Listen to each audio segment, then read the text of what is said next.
Agora,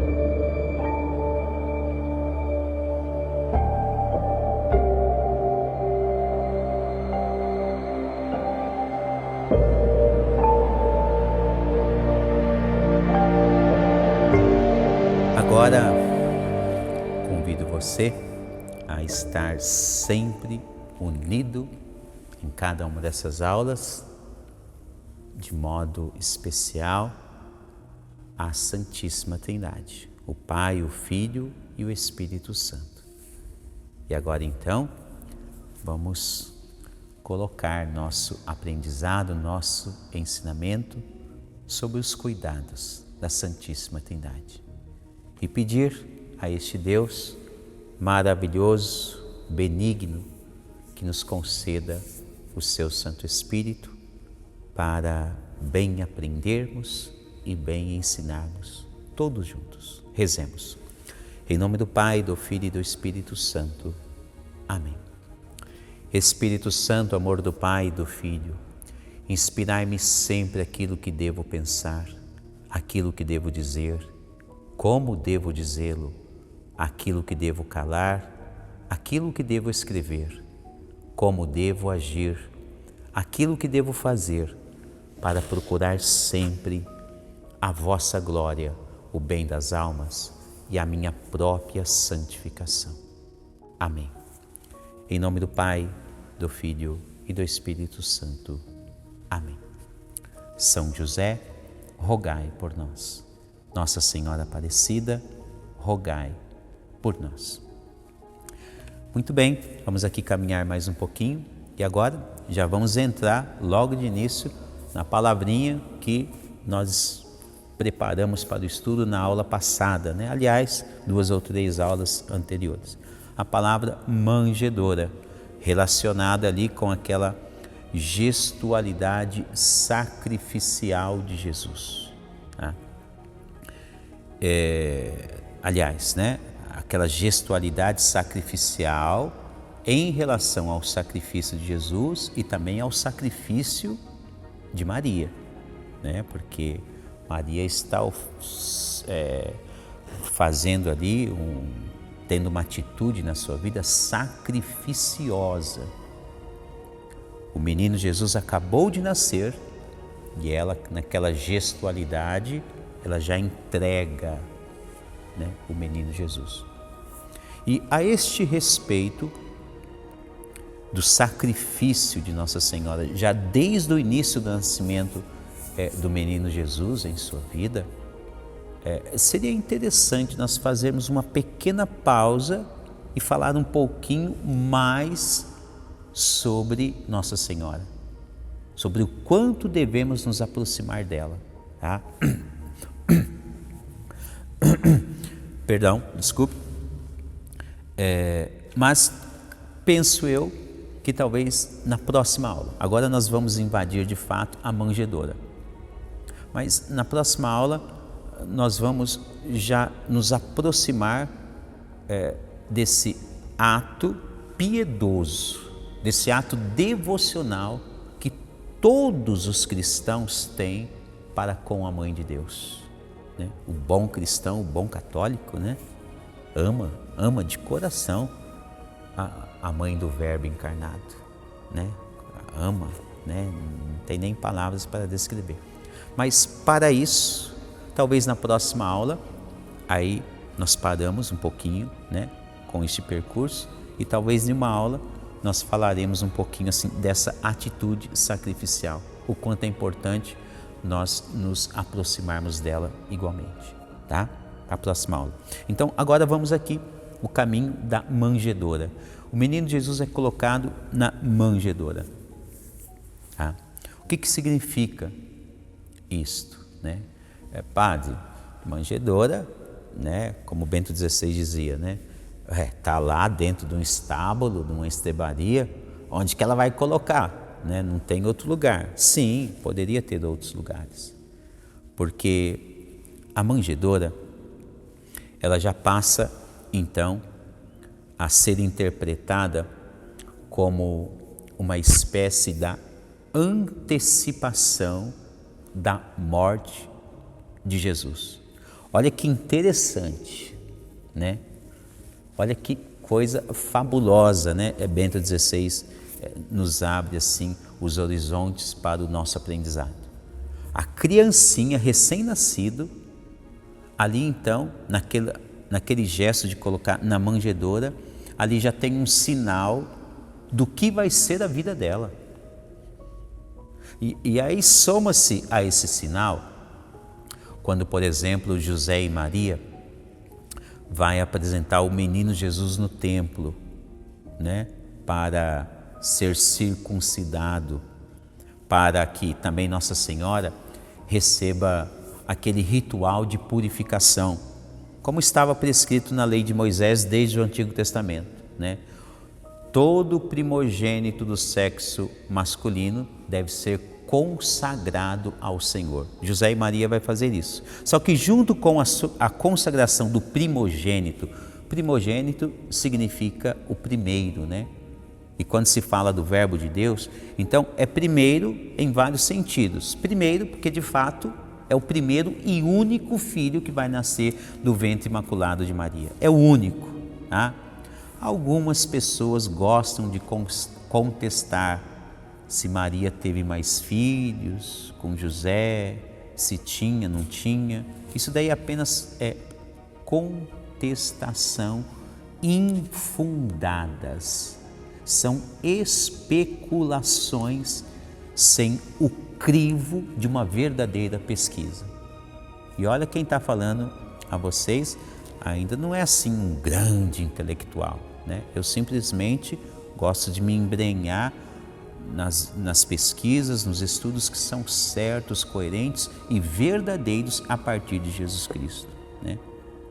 Mas, por exemplo, em São Marcos capítulo 6, quando se fala sobre Jesus, José, Maria e seus irmãos, né? É um contexto, né? Mas isso daqui também nós deixaremos para uma próxima aula, tá?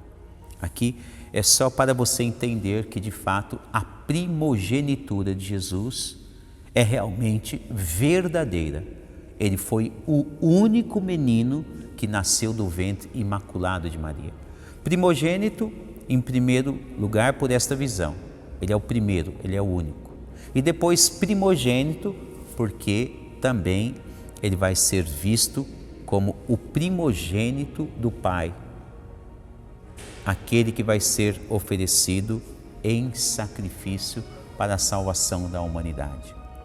Então, aqui, já neste contexto, nós vemos aqui esta gestualidade do sacrifício de Maria, que já oferece a criança como sacrifício, né? E aí a visão de Bento XVI diz que colocar na manjedoura já está mostrando a antecipação da morte daquela criança. Por quê? O menino acabou de nascer, padre. Que negócio é esse? Já está mostrando a morte para a criança, né?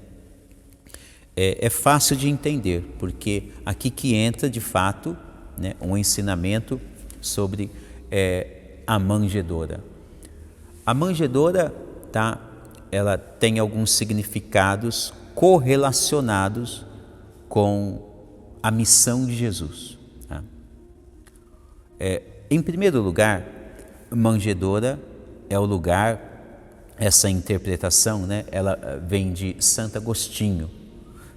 Bento XVI, ele cita Santo Agostinho e diz que Santo Agostinho interpreta a manjedoura como o lugar que os animais encontram seu alimento. E de fato é verdade, né?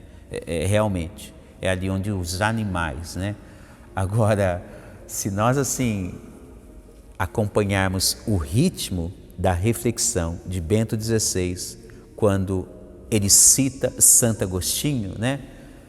Olha, às vezes até pode ser que dê uma dorzinha no fundo da alma de cada um de nós, né? Porque a conclusão aqui, ela é interessante, provoca talvez, não sei, dependendo de quem aprende, eu me enxergo assim, né? quando Santo Agostinho diz a manjedoura é o lugar onde os animais encontram seu alimento. Belém, casa do pão. Belém, Éfrata. Belém, casa do pão. Éfrata, aquela que dá frutos, né? Então vai ter frutos em Belém, na casa do pão. De onde é que vai nascer este fruto? Já estamos aprendendo, nesta estrebaria. E agora então, o menino Jesus colocado na manjedoura. Você pega agora o pensamento de Santo Agostinho, e ele está dizendo que a manjedoura é o lugar dos animais comerem. Em outra aula, penso eu que vai ser interessante nós vermos isso agora também, mas em outra aula nós relacionamos esse fato, tá? Belém, casa do pão, também relacionamos quem que é o pão, quando Jesus ele faz o discurso sobre o pão da vida, em São João capítulo 6, ele vai dizer, eu sou o verdadeiro pão descido do céu. Né? Casa do pão, está ali então Jesus no discurso capítulo 6 de São João dizendo, eu sou o pão da vida. Então, nasce em Belém aquele que vai ser o pão da vida, aquele que vai ser alimento, aquele que vai dar frutos, né? Belém, Éfrata, frutífera, aquele pão que vai fazer gerar frutos em cada cristão que assim o tê-lo em sua vida. E além desse olhar, eu falei que talvez ia voltar no Evangelho de São João, talvez nem precisou, tá? Mas além desse olhar, o que eu quero que você entenda aqui, que eu estou tentando dar um pouco de volta para você entender com clareza e sem denegrir a imagem do ser humano, mas é isso mesmo, né, que nos mostra o pensamento. Se Jesus é colocado na manjedoura como uma espécie de sacrifício, e se Santo Agostinho está dizendo é o local que os animais comem, e se Jesus diz no discurso do pão da vida, eu sou o pão da vida, né? E aí depois ele vai dizer, né? Quem se alimentar de mim terá a vida eterna. Então, vamos dar um salto aqui, né? Apenas para você pegar toda essa panorâmica, esse visual. Então nós aprendemos na fé cristã que quando Jesus ele se entrega na cruz, ele está entregando o seu corpo para a humanidade se alimentar, né? Ter ali acesso à vida eterna. Na última ceia com os seus discípulos e apóstolos, ali Jesus diz, este é o meu corpo que estou entregando por vós. Né? Então nós aprendemos que na Santa Missa, quando ela é rezada licitamente por um sacerdote ordenado, né, da fé cristã, então ali na missa nós temos o corpo e o sangue de Cristo. Nós nos alimentamos daquele pão descido do céu. Então repare bem que agora, somado ao ensinamento da Sagrada Escritura, né? Lucas 2:7, a esta visão de Bento XVI, quando ele puxa o pensamento de Santo Agostinho sobre a manjedoura. Então, Jesus ali na manjedoura significa que ele é o alimento, ele que é o pão do céu, porque está colocando na manjedoura. Manjedoura, lugar dos animais comerem. Se é nós que vamos nos alimentar do pão descido do céu em cada missa, principalmente, quem é que são os animais? Ai, Jesus, que dureza! Quem são os animais? Nós. Por que animais? Porque ainda, nesta ocasião, ainda não nasceu Deus no nosso coração. Sem Deus, nós somos considerados animais, né? Porque nós não temos uma visão do céu, daquilo que é certo, daquilo que é justo. Nós não sabemos discernir entre o bem e o mal. Não sabemos fazer a caridade perfeita. Enfim, nós precisamos nos unir às coisas do céu para que a nossa racionalidade ela ganhe uma luz do céu, ela seja iluminada pela intellectum fidei, a luz da fé, a inteligência da fé. Sem esta inteligência da fé que vem do alto, através do pão do céu, não estranhe, nós ainda somos animais. Então nós somos aqueles animais ali na cocheira que está querendo se alimentar na manjedoura, né? Então você imagine a manjedoura lá e os animais chegando para se alimentar, tá? Mas no nosso caso, dentro de uma visão religiosa, então quando nós nos alimentamos do pão do céu, então deixamos de maneira sobrenatural, deixamos de ser animais e passamos a ser criaturas que agora vivemos a imagem e semelhança de Deus. Aquela imagem e semelhança que Deus nos criou, que está nos 3 primeiros capítulos do livro do Gênesis, né? Onde Deus criou cada um de nós a sua imagem e semelhança, e depois perdemos a semelhança de Deus devido ao pecado de nossos pais. Sem a imagem e semelhança de Deus, então somos esses animais que precisamos nos alimentar do pão do céu. E quando nós recebemos o pão do céu, né, quando recebemos Jesus Eucarístico em nossa vida, então nos unimos a Ele e aí voltamos, recuperamos novamente a nossa imagem e semelhança de Deus. Isso é muito importante, porque por vezes no mundo atual, quando seja homem, seja mulher, quando não se une às coisas do céu, nós vemos coisas terríveis hoje em dia, seja na sociedade local onde você mora, ou seja na sociedade mundial.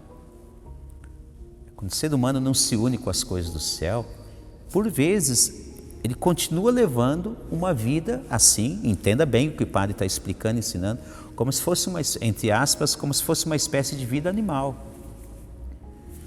Por vezes o ser humano deixou de amar a família, em vários casos nós vemos. Por vezes o ser humano deixou de amar o seu próximo, o seu semelhante, né? Por vezes tem brigas, tem discussões, tem como se fosse, sabe assim, né? Bem aquela visão animal, como se fosse rinha de galos, né?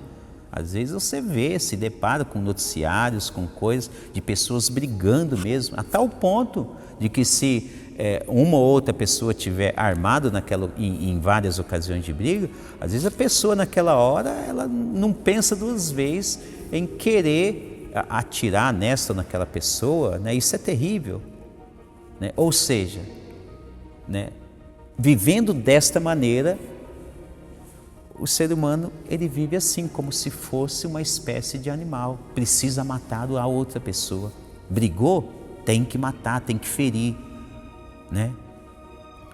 Por isso que é importante, né? Uma das visões de grande importância é esta: o ser humano, seja homem, seja mulher, tem que se unir o quanto antes com as coisas do céu.